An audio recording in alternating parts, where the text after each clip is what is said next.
Online learning centre 2026। I am Sagar ভাই SP. আবারও আপনাদের চাকরির নতুন একটি ভিডিওতে হাজির হয়েছি আপনাদের সাথে।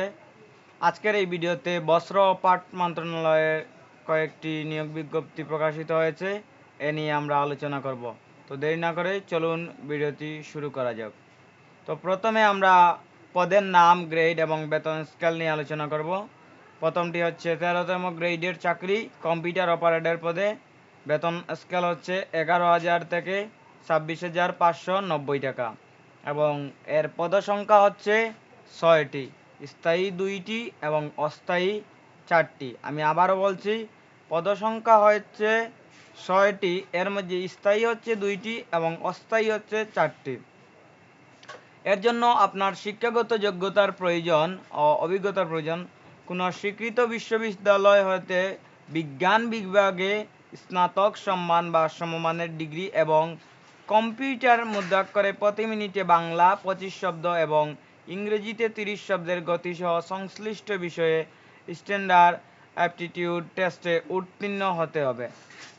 অর্থাৎ কম্পিউটার অপারেটর পদে যদি আপনারা চাকরির জন্য আবেদন করেন, অবশ্যই আপনার কম্পিউটার মুদ্রাক্ষরে অর্থাৎ কম্পিউটার টাইপিং স্পিড থাকতে হবে এবং এর স্পিডটা প্রতি মিনিটে বাংলার 25 শব্দ এবং ইংরেজিতে 30 শব্দের গতিসহ থাকবে। এর থেকে বেশি যদি থাকে তাহলে আপনার জন্য আরও একটু ভালো হয়, কারণ এটি কম্পিটিটর আপনাদের অনেক বেশি। তো এদিকে যারা এগিয়ে থাকবেন তাদের চাকরি পাওয়ার সম্ভাবনা অনেক বেশি থাকবে এবং আপনাকে অবশ্যই বিজ্ঞান বিভাগে স্নাতক সম্মান বা সমমানের ডিগ্রি থাকতে হবে। উচ্চমান সহকারী, এটির গ্রেড হচ্ছে 14তম, বেতন স্কেল হচ্ছে 10,200 থেকে 24,680 টাকা। 9টি পদসংখ্যা রয়েছে, স্থায়ী হচ্ছে 1টি এবং অস্থায়ী হচ্ছে 8টি। কোনো স্বীকৃত বিশ্ববিদ্যালয় হইতে দ্বিতীয় শ্রেণী বা সমমানের সিজিপিএতে স্নাতক বা সমমানের ডিগ্রি, কম্পিউটার ব্যবহারে দক্ষতা এবং কম্পিউটার মুদ্রাক্ষরে প্রতি মিনিটে বাংলায় 25 শব্দ এবং ইংরেজিতে 30 শব্দের গতি আপনার মধ্যে থাকতে হবে। এই হচ্ছে উচ্চমান সহকারী 14তম গ্রেডের চাকরিটি। 3 নম্বরে হচ্ছে লাইব্রেরি অ্যাসিস্ট্যান্ট, এটি 16তম গ্রেডের, বেতন স্কেল হচ্ছে 9,300 থেকে 22,490 টাকা এবং এর পদসংখ্যা হচ্ছে 5টি, স্থায়ী হচ্ছে 1টি এবং অস্থায়ী হচ্ছে 4টি। এর জন্য আপনার যেটি শিক্ষাগত যোগ্যতা প্রয়োজন হবে, কোনো স্বীকৃত বোর্ড হইতে দ্বিতীয় বিভাগে উচ্চ মাধ্যমিক সার্টিফিকেট বা সমমানের পরীক্ষায় উত্তীর্ণ সহ গ্রন্থাগার বিজ্ঞানে সার্টিফিকেট কোর্স পাস বা গ্রন্থাগার বিজ্ঞানে ডিপ্লোমা, এর যে কোনো একটি হলে কিন্তু আপনারা এই লাইব্রেরি অ্যাসিস্ট্যান্ট পদে 16তম গ্রেডের এই চাকরিটিতে আবেদন করতে পারতেছেন।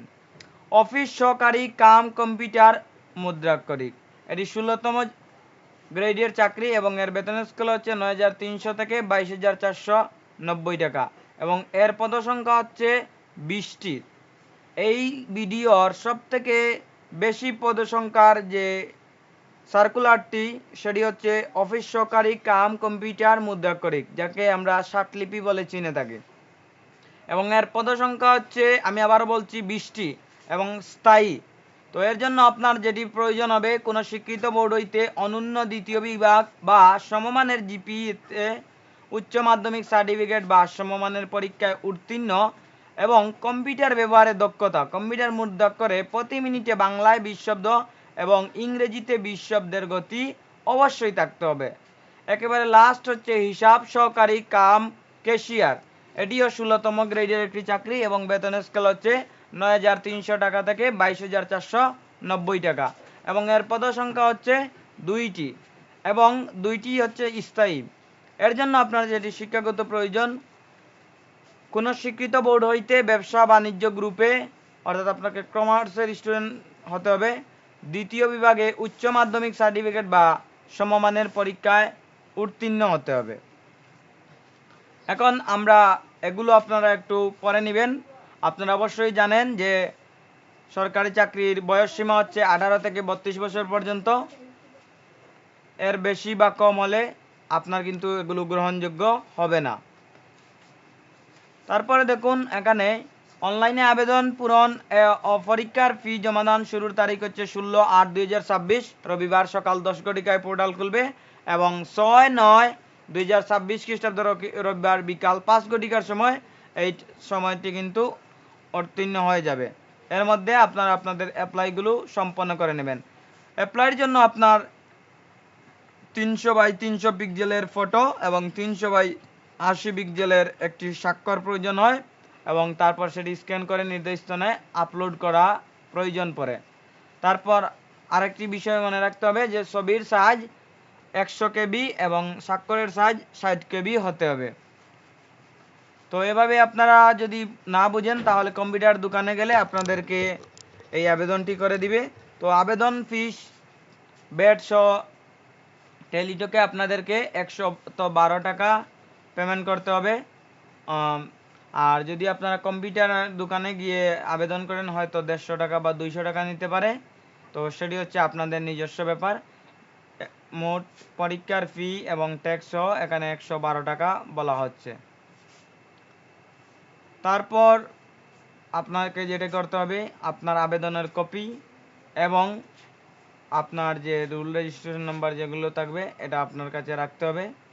পরীক্ষা যাওয়ার সময় এগুলো অবশ্যই মাস্ট বি সাথে নিয়ে যাবেন এবং প্রবেশপত্র প্রাপ্তির ডেট এই টেলিটক কম বিডি ওয়েবসাইটে প্রার্থীর মোবাইল ফোনে SMS এর মাধ্যমে যোগ্য প্রার্থীকে যথাসময়ে জানানো হবে। আচ্ছা, এগুলো আপনাদের পরবর্তীতে পেয়ে যাবেন। তো এই ছিল আজকের ভিডিওটি। আশা করি ভিডিওটি আমার চাকরি প্রত্যাশী ভাই বোনদের জন্য অনেক উপকারে আসবে। আপনারা যারা চাকরির ভিডিওর জন্য বিভিন্ন চ্যানেল খুঁজতেছেন আপনাদেরকে হয়তো অনেকে দেখা যায় যে ভুয়া নিউজ দিচ্ছে, আপনাদের আবেদনটা সঠিকভাবে করতে পারছেন না। তো আমাদের এই ভিডিওটি সম্পূর্ণ ইউনিক এবং রিয়েল ভিডিও, সুতরাং আপনারা এই ভিডিওটি অবশ্যই দেখবেন এবং আপনাদের বন্ধুদের মাঝে শেয়ার করে দিবেন।